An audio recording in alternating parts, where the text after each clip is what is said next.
So I'd just like to hand over to Mary Sheridan.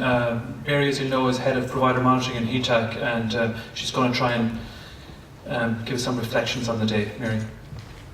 Hi. Good afternoon, everybody. Given the time, I'll be even more brief than I had intended to be. It's great to see so many of you here at this hour of the day.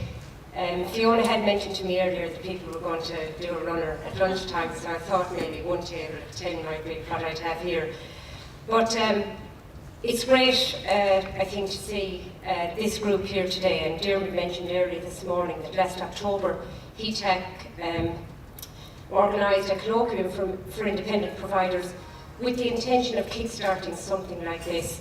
The IoT sector is where it is today because over the 40 years of their existence, they grew because they relied on the goodwill of and expertise that was made available to them freely by their colleagues, both in the sector and without of the sector.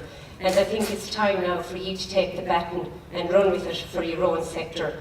Padraig also mentioned that with the establishment of QQAI, I don't think we'll be in a position to give the type of help that we are able to. We just won't have the time and we won't have the resources.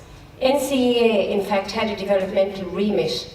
HETAC doesn't have that. However, we retain the philosophy, and we brought with us the philosophy whereby, insofar as possible, we try to enable development and encourage innovation within the sector. Now, you may not think that when you ring me up sometimes. You may think, I don't know what's developmental here, but clearly there are standards out there to be achieved. Marion mentioned a very important thing today. She talked about embedding the culture of QA within your organisations. And I think if we go back and say the 10 years when we introduced QA, none of us really knew what we were talking about. We have to be honest about it. We talked about the policy, the manual. And in fact, Paul was here. The manual from Letterkenny IT became the manual that most people copied. And it was one of the first that got through, that was agreed. So what happened was we kept seeing the Letterkenny manual coming in, with Letterkenny being replaced by whatever the institution was. But I think we became, as time moved on, we began to understand a little bit more what quality is about, and it's about embedding something within the culture of your institution. It's not about processes, tick boxing, that's ISO, that's for administration. I think higher education is very different. And I would always say we're on a very big learning curve. We're probably in the first quarter, the first third, in terms of quality assurance and understanding what it means, in terms of the framework, in terms of learning outcomes and the assessment of learning outcomes.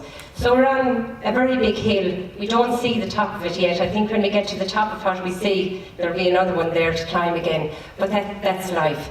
So I suppose there's three things I'd like you to take away. If you're looking at quality assurance for your institution, in my experience, a good starting point is assessment and standards. That is a HETAC policy, and while it comes from the four walls of HETAC, it's the experience of 40 years on assessment and standards. It's the experience, the collective wisdom of the higher education community for the past 40 years, adapted to the framework and all that that entails. The second thing I would say to you is, the stupid question I would always say is the one that you don't ask. Because often I get questions when it's too late. And in fact, the question you're going to ask is probably the question that I've answered for somebody else last week or the week before. You're all facing the exact same challenges and the same questions. How do you do? How do we avoid? And I think we addressed some of them today when we looked at appeals. You all face student appeals. How do we set exams? What's the best way to go around RPL? A very simple question. And in the future, it may not be to me, it may not be to my colleagues when we're all in QQAI, but it may be a sharing amongst yourselves, because while you're all very different as providers, collectively you're very different, and the orientation of the issue is different. The answers there can be a huge similarity.